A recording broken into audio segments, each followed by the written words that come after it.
Welcome to McCarra Poetry number 5. Thank you very much for joining me.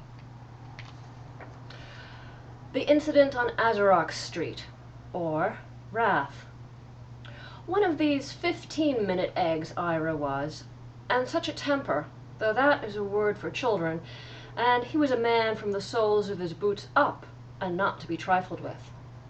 Smash the windows, he did, in his house on Azarok Street, then held her rigid by her hair as a butterfly, pin-pricked for his devouring, framed by the stairwell down to the cellar, and the furnace burning red, her face held too close to the flame, burning, burning, burning. The Far Pastures, or Envy. Moss green his eyes were, as he hung the chains about her neck, and she wore them willingly, casting glances at those other, grander pastures, forbidden to her, behind stone walls, and the longing wore her away to bone, her heart, ribbon-cut, meat-sliced rare upon a platter, shuddering within the whitened hulk of her ribs.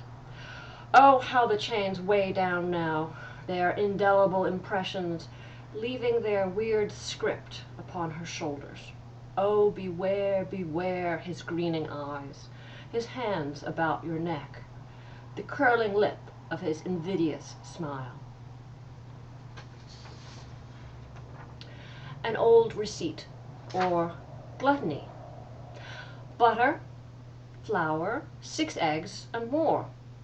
Cream from the top of the jug, the fine ground castor sugar, the Madeira wine spilling over the glass and onto his tongue, shifting his limbs, gout inflamed, seeking relief from the jagged appetites, never surfeited, never satisfied, always chasing the last crumbs round the plate, sopping the gravy with still warm bread, while others hungered for the crumbs from his table. His veins hardened and cracked, blood sluggish and stultified, knife and fork ever at the ready. Don't lose the morning, or sloth. A dream of rest extended until midday. If you lose the morning, you'll be running the rest of the day to catch up. Still, delicious to close your eyes against the world and lapse again into sweet sleep and those oft-course dreams of what?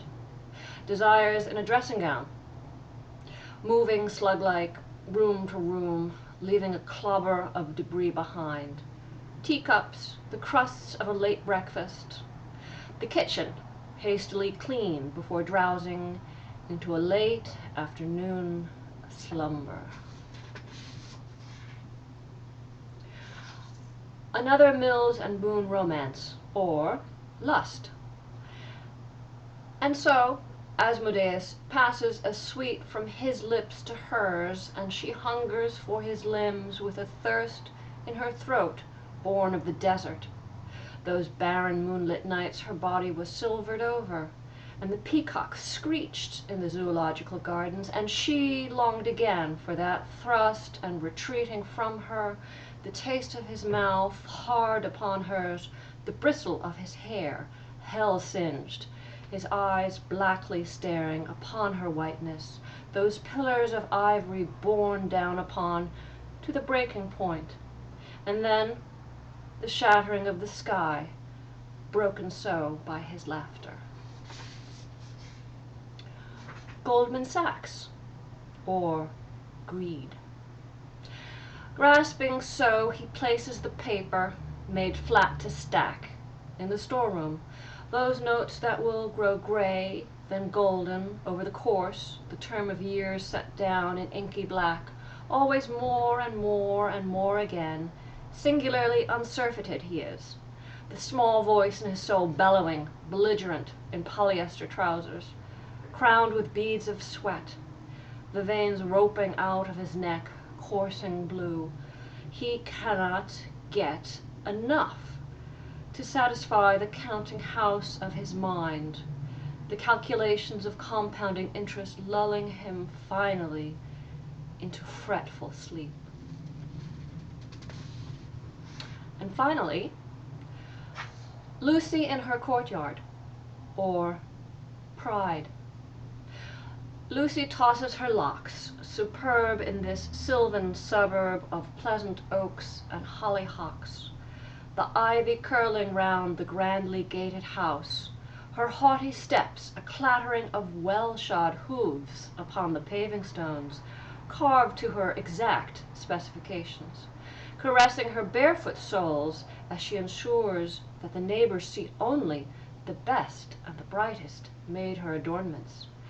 The stones ground and cut, displayed in her hair, glittering tiara hiding a baser metal. The manacles, too, mind-forged, she seeks to place round his wrists.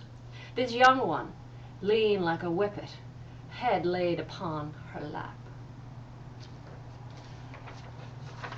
Well, thank you for joining me again, and I hope to be speaking to you again soon.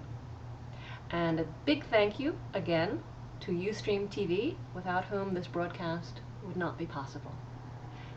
Thank you so much. Bye-bye.